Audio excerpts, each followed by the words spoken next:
I stood by the floor-to-ceiling windows of my office, Manhattan spread out beneath me like a glittering map.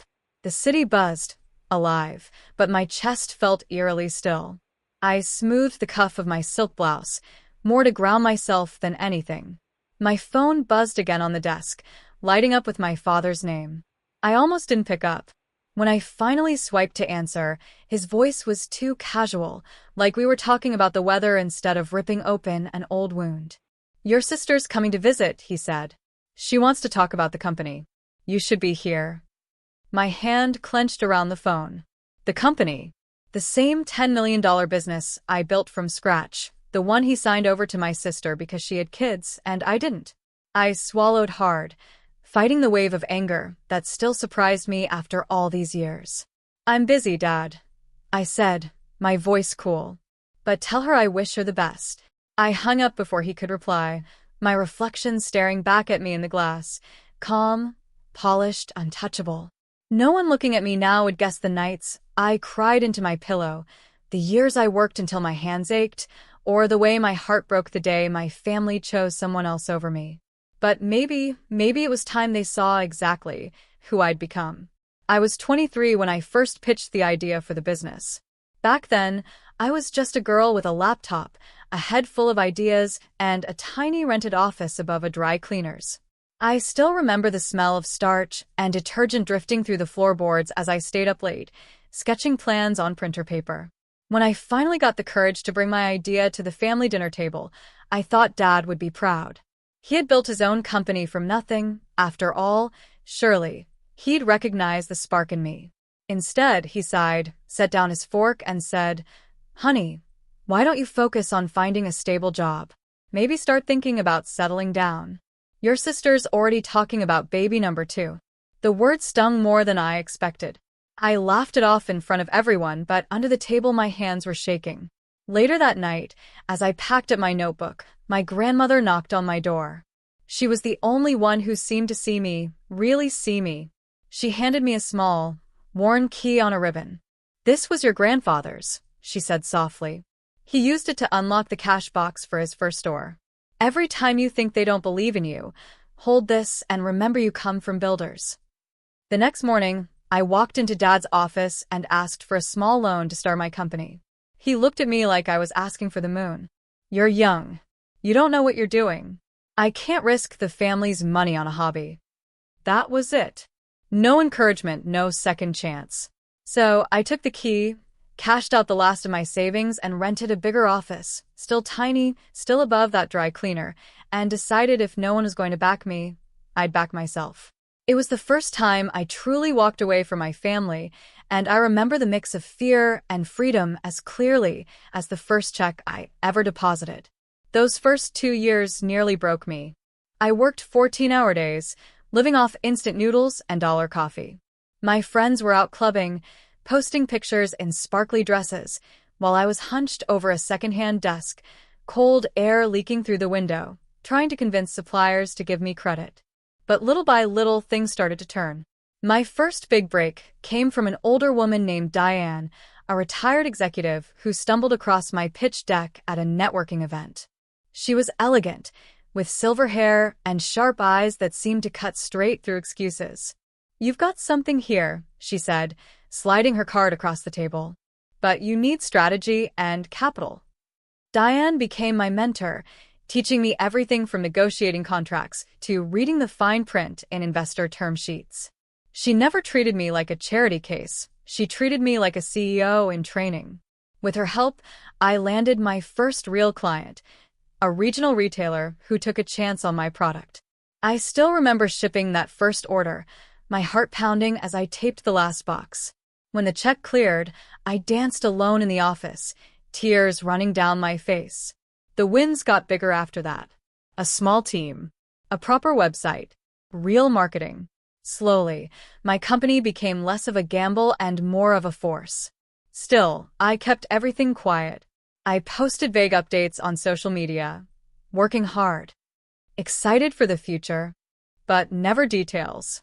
Family gatherings were the worst.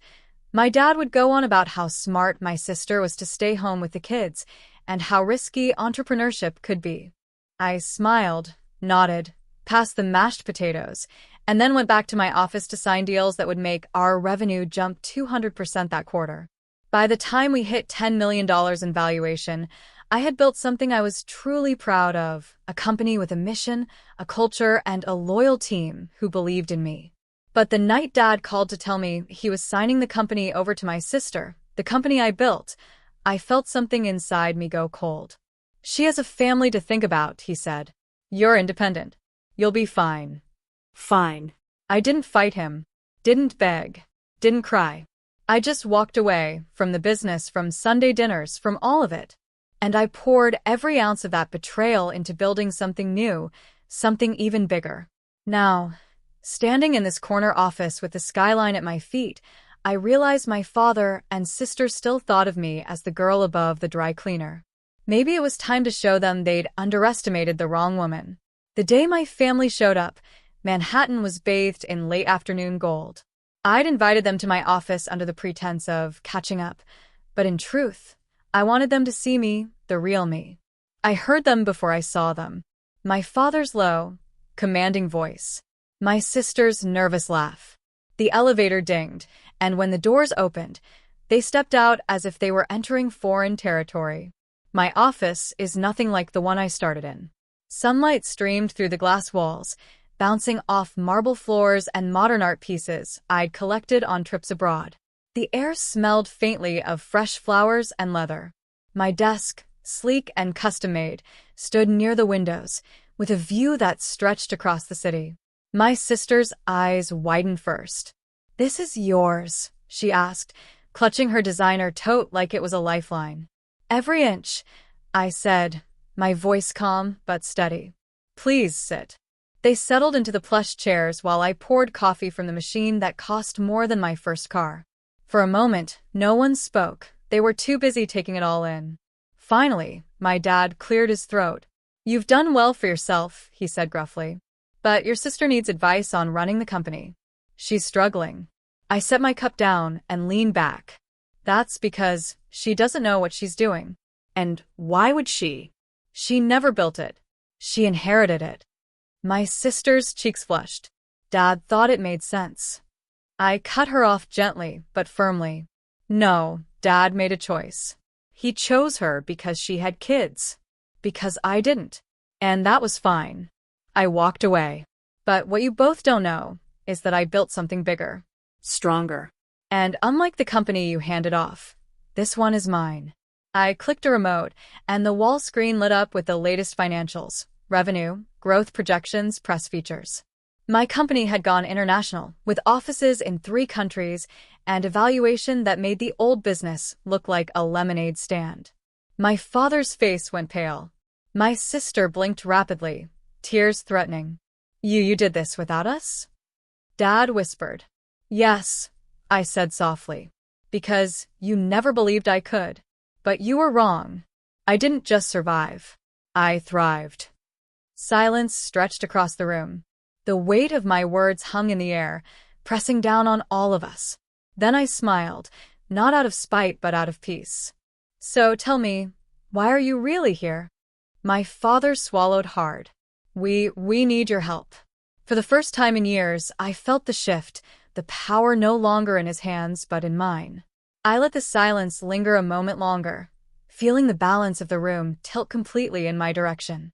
For years, I had been the one asking, pleading, proving. Now, they were the ones sitting small in their chairs, waiting for me to speak. "What kind of help?" I asked finally, though I already knew. "The company's floundering," my father admitted, his voice lower than I'd ever heard it. "Supply chain issues, bad press, investors pulling out. Your sister, she's in over her head." My sister's hands twisted in her lap. "I tried," she said, her voice breaking. "I really did. But I don't have your mind for this. I never wanted to run a company. I just wanted," she trailed off, tears spilling over. For a moment, I almost softened. Then I remembered the night I'd cried just like that, and no one had cared. "I'll help," I said finally, and both their heads snapped up. "But on my terms."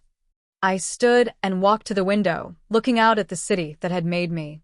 "First, I take back controlling interest. I won't run someone else's vision. It will be mine, as it should have been all along. My father nodded stiffly, already realizing he had no leverage. Second, I continued, turning back to face them. This family stops measuring my worth by whether I have children. My life is not less valuable because I chose to build something different. My sister wiped her cheeks. That's fair, she whispered.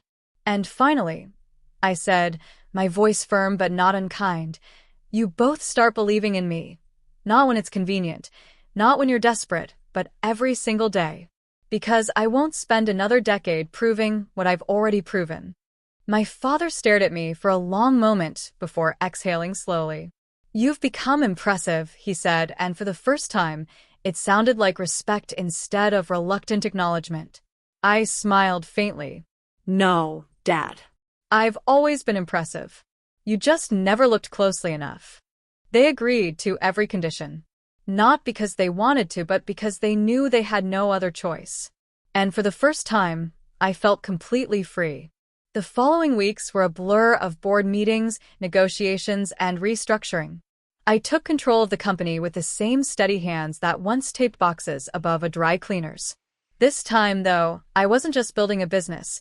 I was rewriting my family story. To my surprise, they began to change.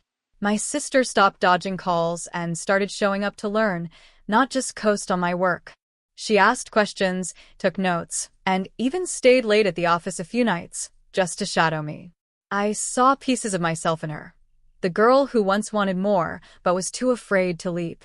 And my father, he stopped talking about grandchildren every time we were in the same room. Instead, he asked about my strategy for the next quarter or the new markets I was targeting. It was awkward at first, but slowly I realized he was listening, really listening, in a way he never had before. One night, long after everyone had gone home, I found myself alone in the office. The city glittered outside, and I pulled the little key my grandmother had given me from my desk drawer. It was scratched now, the ribbon frayed from years of being carried in my bag, but it still felt like power in my palm. I smiled, remembering her words. You come from builders. She was right. I built something no one could take away from me, not even my family. As I locked the office for the night, I whispered to the empty room. I walked away once, but this time, I'm here to stay. And for the first time, it didn't just sound like victory. It sounded like peace.